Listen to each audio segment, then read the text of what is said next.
Okay, so the first thing we're going to do is add, subtract fractions and decimals. So to add fractions, we have a few different things that might happen. Hold on, let me get good light here. So we might have 1/3 plus 1/3. This is a common denominator. If that is the case, that's pretty easy. You just add the numerators together and the denominator stays the same. So 1 plus 1 is 2, and then it's over 3.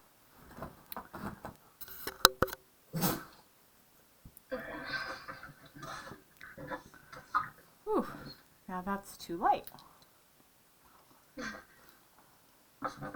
Okay, you might also have an unlike denominator, so you might have 1/3 plus 1/2, in which case you have to find a common denominator. So we would count 3, and we'd count by 2's until we got a common number, and then here I have it. My common number is 6. So I would change my 3 to a 6, and I would change my 2 to a 6. And then in math, I can't just change a 3 to a 6. So I would say, what would I do to change a 3 to a 6? I would multiply it by 2. And anything I do to my denominator, I do to my numerator. 1 times 2 is 2. Then how do I change my 2 to a 6? I multiply it by 3. Anything I do to my denominator, I do to my numerator. 2 plus 3 is 5 over 6. Now, you also might have a mixed number like 2 and 1. And then if that was the case and it was the same problem, but it was a mixed number, 2 and 1/3 and 1 and 1/2, your last step would be adding these together. So it would be 3 and 5, 6. If this wasn't here, you would be done right here. You would make sure it was simplified, and simplified just means, suppose an answer was 4/6. To simplify it means you find a common number, the lowest number or the highest number that you can divide both the numerator and the denominator to get the lowest common factor. So for example, what does 4 and 6 have in common? 2. So you would do 4 divided by 2 is 2. 6 divided by 2 is 3. So it would be 2/3. All right. Subtracting fractions, suppose you had 2/3 minus 1/3. Same steps, we have the same denominator, so we just subtract the numerators. 2 minus 1 is 1 over 3, 1/3. Next one is 1 1/2 minus 1/3. We would find our common denominator. We would do that step we did above. And then instead of adding our numerators, we would subtract them. 3 minus 2 is 1 over 6. 1 minus 0 is 1. Now, in subtraction, sometimes you might have something that looks like this.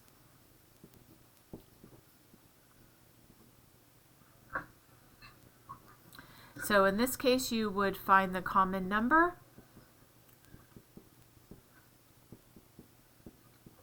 And then if you have 3, could you minus 4 from it? No. So you have to borrow, which means this becomes a 3. So whatever this number is, you cross it out. And you're borrowing 1 from it. So 4 minus 1 is 3. You put the 3 up here. And then you add 6/6 here. So you're basically taking the 1 that you borrowed and you're putting it right here. And the reason why we don't just put a 1 is because we're dealing with fractions. And a 1 in fractions is whatever the denominator is over that same denominator. So if this was 3/4, we would do plus 4 over 4. But since it's 6, we would do 6 over 6. Does that make sense to you, Lauren? Yes. And then now we go 3 plus 6 is 9/6 minus 4/6 equals 5/6, and then 3 minus 1 is 2. And then we just make sure this is simplified. It's as simplified as it could be. All right, so that is adding and subtracting of fractions. To add and subtract decimals, you would do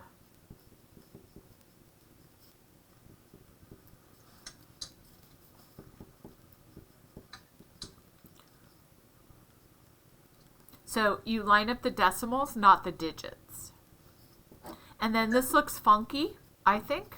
So I'm going to add zeros everywhere just so it's nice and neat. And I know the Adair kids like neat. So we're just going to make everything nice and neat. And then 5 plus 3 is 8. 6 plus 3 is 9. 1 plus 0 plus 0 is 1. Does that make sense to you? Mm-hmm. Do you have any questions so far? No. I think I understand. Okay. Adding and subtracting that. Yeah. And then if you're subtracting, you would do the same thing, line up the decimals, subtract. And then if you had more than, suppose it was 1.35 minus 0.03 minus 0.6, you can only do 2 at a time. In addition, you can do as many as you want. But subtraction, you would have to just do 2 at a time and then take the next one and take the next one. And then I'm filling in all of my blank spots with zeros, and then I just do the math. Does that make sense? And the decimal just gets dropped right down to where it is. Okay. Make sense? Mm-hmm. Awesome. All right, writing equivalent ratios. So what that means is, suppose they say 3 chocolate chip cookies to 4 brownies. And now we want to find an equivalent ratio to that. I like to make it into a fraction just because it's easier to work with. And then what I'm going to do is I am going to multiply up or divide down. Now, multiplying up is always easier, and you can do that for every single one. If you're doing division, you can't necessarily do that because the number has to have, both the numerator and the denominator have to share a common number. And then you'll see in this one, 3 and 4 do not share a common number that they could be divided by. So I can't even do it even if I wanted to. So my only option is to multiply up. And you can always multiply up, so when in doubt, multiply up. And the only rule for multiplying is you just have to use the same number that you used for the numerator as you did for the denominator. So 3 times 2 is 6 over 8. And then if you need it to find more than one, you could use 4 times 3 times 5, whatever you want. So 12/16. So 3/4 is equal to 6/8 is equal to 12/16. And you can either write it like this. You can write it like this. Or you can write it with a colon. Either way, fraction, the word 2, or the colon in between. Okay. I was a little confused on this at first because I forgot what to do because we learned at the beginning, but now I remember. Okay. I don't know what I was thinking. So converting fractions to decimals to percents. Okay. So here's what we do. Say we have a fraction of 35 over 100, and you want to change that to a decimal. If the denominator is 100, you just take the numerator and you go 0.35. So what you do is you take this as your number, and then the denominator right here tells you what digit the answer ends in. So this is the tenths and this is the hundredths. Suppose it was 35 over 1,000, then we would need the 5 to end on the thousandth. So this is the thousandths place, this is the hundredths place, and then this is the tenths place. We can't leave it blank, so we have to fill it in with a 0. Okay. If you had something like 5/10, you would take this numerator and you would put it here, and the answer would have to end on the tenths, which this does, right? Okay, so that's if it works out evenly. If it's 100 or 1,000 or 10 or 10,000, that's the strategy to use. To change these to a percent, you move the decimal over 1, 2 to the right, and you write your percent sign. So this one, you're going to move 2 over to the right, and it becomes 3.5%. You move this over 2, and if there's a space, you fill it in, and it becomes 50%. So that's the easy ones, and those could be something you have to do. If it looks something different, we have to do something different. So suppose the fraction is 3/4. This is obviously not a 10, a 100, or 1,000. So what you're going to do for these ones is you're going to put the denominator here, and you're going to put the numerator here. Now you might get confused what goes where. This is in alphabetical order as you're writing. D comes before N, so that's how I always remember. I will never get confused because I know I write D first, then I make my division sign and N, and it's in alphabetical order from left to right, like how we read. So I'm going to put my denominator here, and I'm going to put my numerator here. And then I'm going to ask, how many times does 4 go into 3? It doesn't. So we have to add a 0. And then we add our decimal right here. And then we do 4 goes into 30 how many times? 7 times. 7 times 4 is 28. 30 minus 28 is 2. And then we keep adding zeros because we cannot have anything left over, no remainders in decimals. So how many times does 4 go into 20? 5. 4 times 5 is 20. So my answer is 0.75. Now if I want to change this into a percent, I move over 2 to the right. 3/4 equals 0.75, and it equals 75%. To change from a decimal like 35.26 to a percent, you move over 2 to the right, and it becomes 3,526%. Obviously, if you're doing a percent to a decimal, you move over 2 to the left. So it becomes 35.26. And then this one, you would put your decimal here and you'd move 2 left, and 75% would become 0.75. Does that make sense to you? Yep. Awesome. Okay. So that should help you with that whole thing. And then coordinate graphs. What are you doing in coordinate graphs? Are you just learning what they are? So this is the X, this is the Y. I think this is one I find a little trickier than others. I think you just have to find like the numbers that go on there, sort of. Sort of, or yes? What did you say? Sorry. Sort of, or yes, that's what you have to do. Yes. Okay, because I don't know what sort of means. I'm like, wait, what? I don't know. I think so, yeah. Okay, so this is the x-axis, and this is positive numbers. So this is 1, 2, 3, 4, 5, 6, 7, 8. This is the negative number, so it would be -1, -2, -3, -4, -5, -6, and so on. Then up here, these are your positive numbers. So this is 1, 2, 3, 4, 5, 6, 7, 8. And these are your negative numbers. -1, -2, -3, -4, -5, -6, -7, -8. Now, they're going to give you two numbers. They're going to give you an X number, and then it's going to have a comma, and then they're going to give you a Y number. And these are both going to be in parentheses. So suppose they gave us -3, 5. This number is your X, so that's on this line right here. And this number is your Y, that's on this line right here.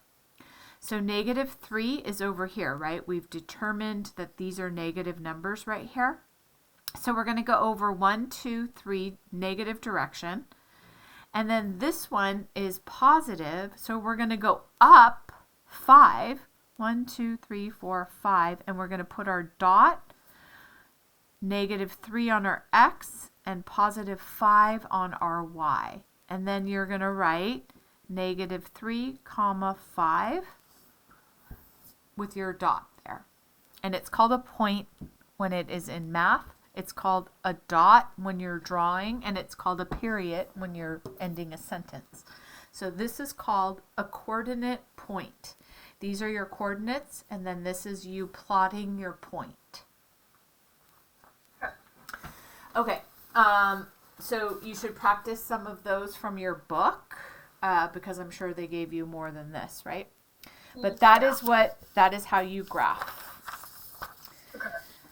Okay, next thing is using ratios to compare amounts. I don't know what specifically the problems look like, so can you text me some of those and text me some of the algebra and the ordering and comparing rational numbers? Or just text me everything that you have. It's fine.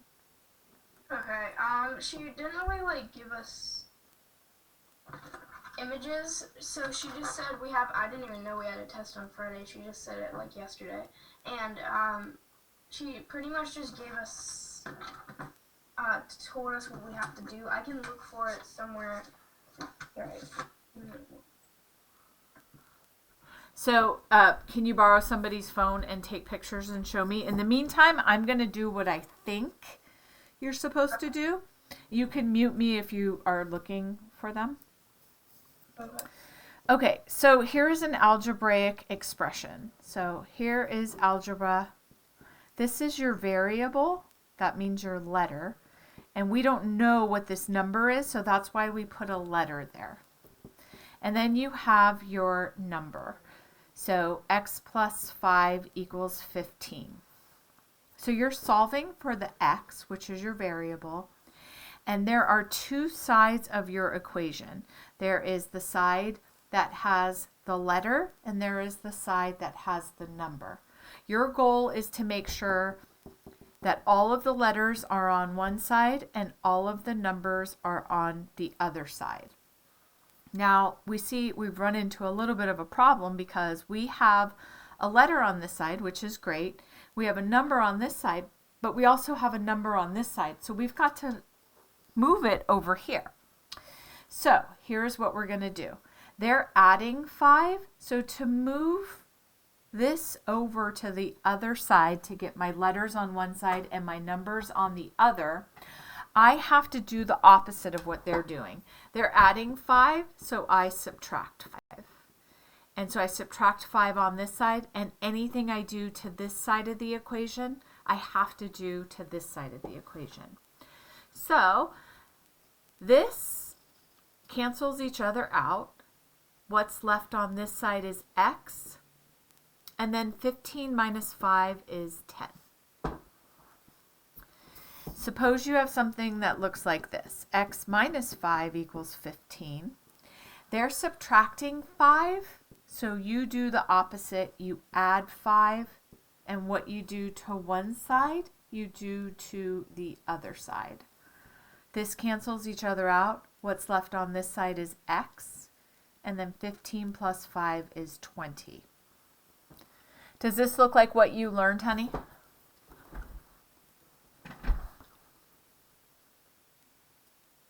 I can't hear you. You're on mute. I always do this. It looks familiar, but it looks more like writing and solving algebraic equations. That's what this is. So that's why you always have to send me photos of whatever you're looking at before our session. So if you can go get mom or dad's phone and do that, and I will continue teaching. So this one is a 2 next to an x, which means multiplication. And so they're saying 2 times something equals 20. So to get the number on the other side, they're multiplying, so you have to divide. Anything you do on one side, you do on the other. And this is the way you show division. You show it as a fraction. You're dividing by the number that is attached to the letter. And then this cancels each other out. What's left on this side is x, and then 20 divided by 2 is 10. The other type of problem you might have is x over 3 equals 3. So they're dividing, and to get the number on the other side, you have to multiply because that's the opposite of division. So you multiply this side by 3, and then you multiply this side by 3. What's left on this side is x, and then 3 times 3 is 9. Okay. Yeah, that does look familiar. I'm looking for a slideshow I completed that I could show you for like an example. So if you just show me your chapter review test or anything from your chapter that gives a review of what your chapter is, or a chapter quiz or anything, then I'll know exactly if I have to go any more into this. The teacher also, she just posted this, so I couldn't see this earlier, but it says practice for chapter 4 test, so she gave us a bunch of problems to solve to practice for the test, if you want me to do that too. Yeah, can you send those to me? That'll be good. Just send that to me. You don't have to send anything else to me, and I will continue teaching. Okay, so to use ratios to compare amounts, suppose I'm looking at, I want to do a ratio of circles to rectangles. Whatever they list first, which was circles, that's what you're going to write first. So how many circles are there? There's 4. And then we either do our colon, we do the word 2, or we do a numerator and a denominator. So whatever's first in the list gets put first, and then whatever's second in the list gets put second. So there's 1, 2, 3, 4, 5 rectangles. So the second number is 5, 5, and the denominator is 5. Any 3 of these ways are right to express them. So I'm not sure what else they mean using ratio to compare amounts, so text those things to me, honey. And then I just texted you the first few pages. There's like a lot, so okay. I don't know. Yeah, did you get that? Yeah. Okay. So it says use the picture to drag and drop cakes to donuts. So for cakes to donuts, we know that the cakes are listed first. So we have to find out how many cakes there are here. There's 1, 2, 3. So the first thing that would be listed is 3. And then you'd write the word 2. And then donuts are 1, 2, 3, 4. So the second thing on the list would be the number 4. Does that make sense to you? That's pretty easy, right? Yeah. Okay. Sorry.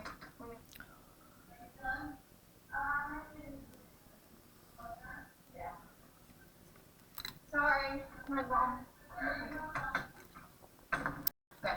Okay, give me some more problems because all of these are the same exact type of problem. Yeah. Let's see. Okay. Okay, I need the phone back again.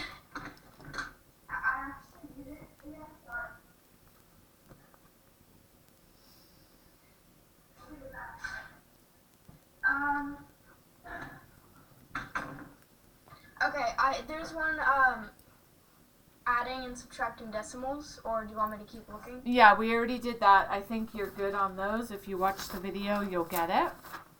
Okay. Oh, yes. This one, I was a little...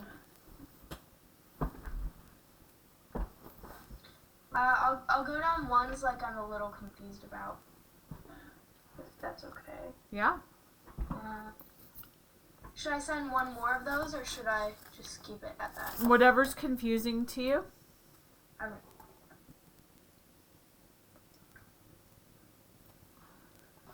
Do you see why it's so important for you to, I know that she just sent this to you, but you did have something that you could have sent to me, and then I would have specific examples.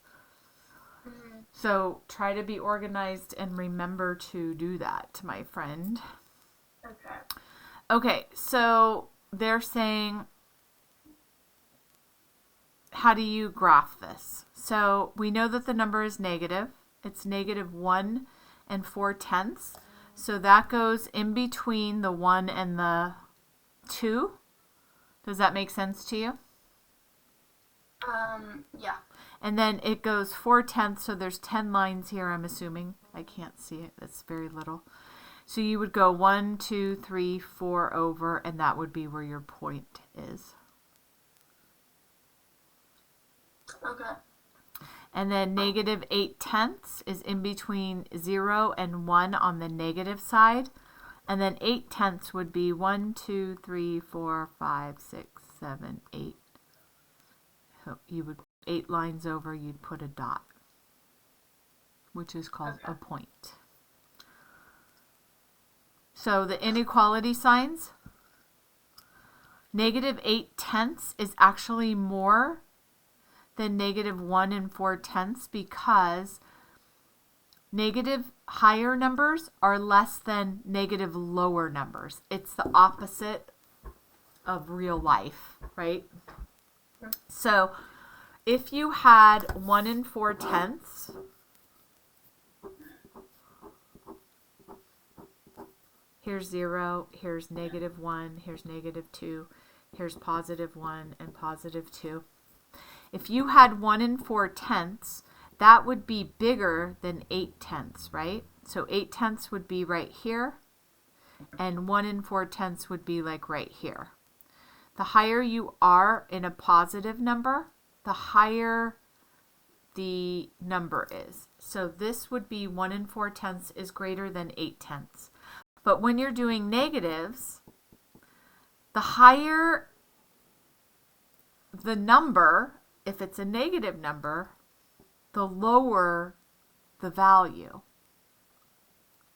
So think about the negative numbers as digging a hole. Would you rather be stuck in a negative 1 and 4/10 inch hole or a negative 8/10 hole? I would rather be in a lower hole so that I could get out. And if this is 0, here's the ground and here's the hole. 8/10 is here, negative 1/4 is here.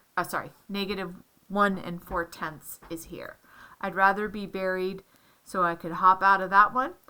1 foot and 4 inch, 10, I keep saying inches. 1 and 4/10 is harder for me to climb out of. So the bigger the number in negative numbers, the lower the number. It's the exact opposite. The higher the number, the bigger the number. The higher the number in a negative number, the lower the number. Does that make sense to you? Mm-hmm. Okay, awesome. All right, so here are the locations. So to read this, you're going to say the coffee shop is at -1, -2, -3, -4. This is the x-axis. Remember, the x goes this way. So the x-axis is -4. Then we do a comma, and then we write the y-axis here, which is the up and down, the vertical line. And we can see that it's at +3. So -4 and +3 is where the coffee shop is. Okay. And then the museum is, we first go to our x-axis, which is the horizon line right here. And it's 1. And then the museum is at 3 on the y-axis. So it's 1, comma, 3. This is the x, this is the y. City Hall, the x-axis is at 3, and the y-axis is at 1. So try to figure out what the game store is. The game store is -4. You need 2 numbers. And wait, what?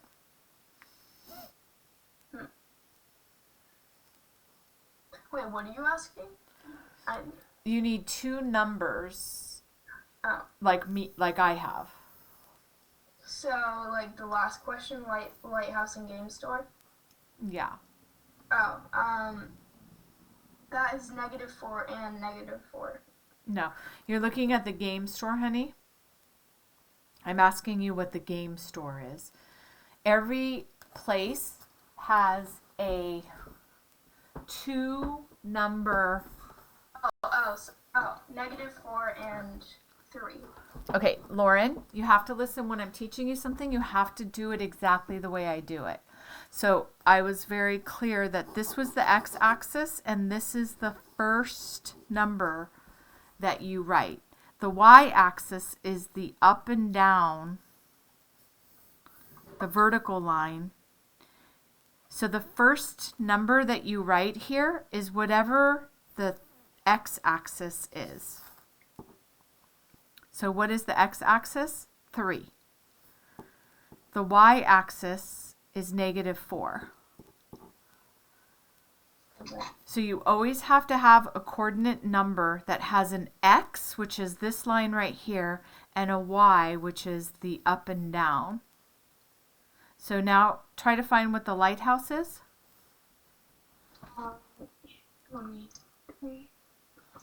Sorry, I'm trying.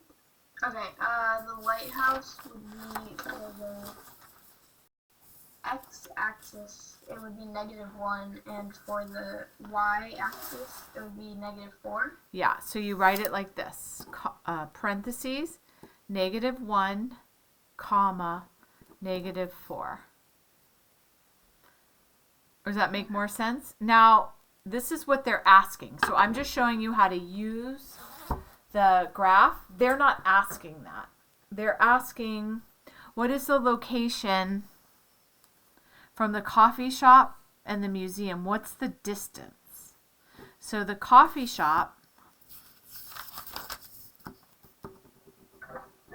to the museum, here's the coffee shop, here's the museum.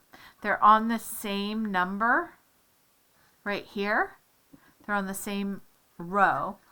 So we how many jumps would it take to get to the museum? 1, 2, 3, 4, 5. So they are 5 away. Okay. Then this one is from City Hall to the game store. So City Hall is right here. It's on the same column. So then we go 1, 2, 3, 4, 5. That one is also 5 away. Okay. And so then, would lighthouse to game store be 1, 4? yes, exactly. Okay. So the first thing we have to know is, how do we write these coordinates? That's not what this question is asking, but that's what I was asking, so that I can see if you know how to read the graph. And then if they ask you what the distance is between 2 points, that's where you would count them. So watch this. Suppose they asked game store to museum. Watch this, Lauren. We go 1, 2, 3, 4, 5, 6, 7, but we're not at the museum yet, right? So then we go 8, 9. It's however many moves we have to make. So for this one, it's not on the same column, so we had to go over as well. The other ones we did not. Does that make sense? Okay. You just keep moving until you get there. So City Hall to the museum would be 1, 2, 3, 4. And then coffee shop to lighthouse would be 1, 2, 3, 4, 5, 6, 7, 8, 9, 10. You just count until you get there. I mean, you can go any way you want. I mean, not any way. You can't go 1, 2, 3. Just either go over and down or over and up. It doesn't matter, but you're probably not going to go 1, 2, 3, 4, 5, 6. Too hard to keep track of where you've gone. So you're just going to go 1, 2, 3, 4, 5, 6, 7, 8, 9, 10. Or 1, 2, 3, 4, 5, 6, 7, 8, 9, 10. Does that make sense? A little bit better? Yeah. Okay. What is the next one, darling? Well, that was pretty much it on the slideshow.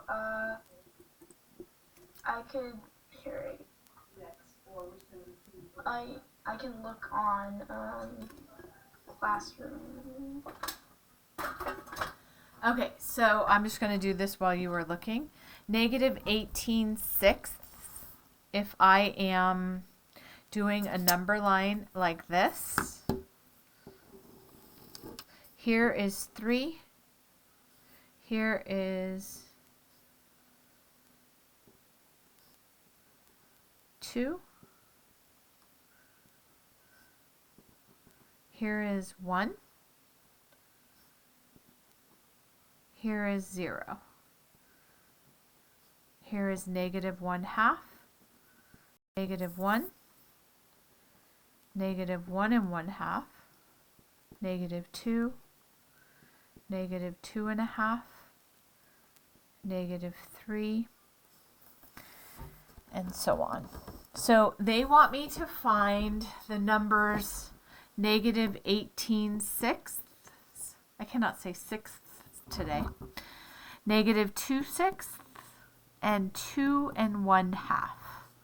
So negative 18/6 we have to make into a mixed number so that we understand what that means. So I'm going to say 6 goes into 18 3 times. There's nothing left over. So that is just the number 3, and it's a negative number. So this one right here is negative 3, and then I write negative 18/6. Does that make sense to you? Yeah. Okay. And then negative 2/6, we are going to divide it by 2 because we want to simplify it, and it becomes negative 1/3. Negative 1/3 is between 0 and 1/2. Does that make sense to you? Yeah. So we would put it right here. We would just do a dot, and then we would say negative 2/6. Then the next one is 2 1/2. So we would do, not negative, sorry, just 2 1/2. We would go up, it's a positive number. Here's 2, here's 2 1/2. And then you label the number. Okay. Okay, we can do one more problem if you want to find one more problem. We have time for one more. Okay. So, I mean, I already finished this, but we could practice this a little bit more. It's algebraic expressions. Okay. I already knew it and everything, but maybe we could do it a little more complex. So it's asking like different things, like for instance, 2 and then m plus 4 and then times n, and then you figure out like what the numbers are and stuff. Sorry, I'm a little confusing, but yeah, it's just algebraic expressions and finding the answer. Yeah, so I need an example of it. So what you just said was 2m or 2n plus 4 times 4. Is that what you said? So it was 2 and then parentheses, sorry. Parentheses between m. Yeah. And yeah, till n. So plus 4 times n, then parentheses. Did they tell you what m and n were? Yeah. And then, I mean, it's not very, it's pretty easy, but n is equal to 8, and m is equal to 10. Okay, so you just, what did you do? So I solved the parentheses first. I did 10 plus 4, which is 14. Ah, you can't do 10 plus 4 first. PEMDAS tells us we have to do parentheses first, which you did, but then multiplication and division come first. Okay. So we have to do it that way. 4 times 8 is 32. And then you rewrite the rest of the problem. So you did get this one wrong, honey. I got the answer was 84. Yeah, but you got this wrong. There's no way you could have gotten if you did it that way. Well, I probably didn't do it that way. I was just saying that for now. I don't really know what I did for this. Okay. So you have to make sure to do it, like how normally we do math, we do it left to right. When you're doing order of operations, which is what this is, you have to follow parentheses first, exponent second, multiplication and division third, and addition and subtraction fourth. So you have to, there's no other way to do it. You have to do this multiplication first before you do anything else. Well, the parentheses. Okay. I think I just said that now. I messed up now, but earlier I got the right answer, so I guess I did do that. Okay, just remember for all of that, you have to do PEMDAS.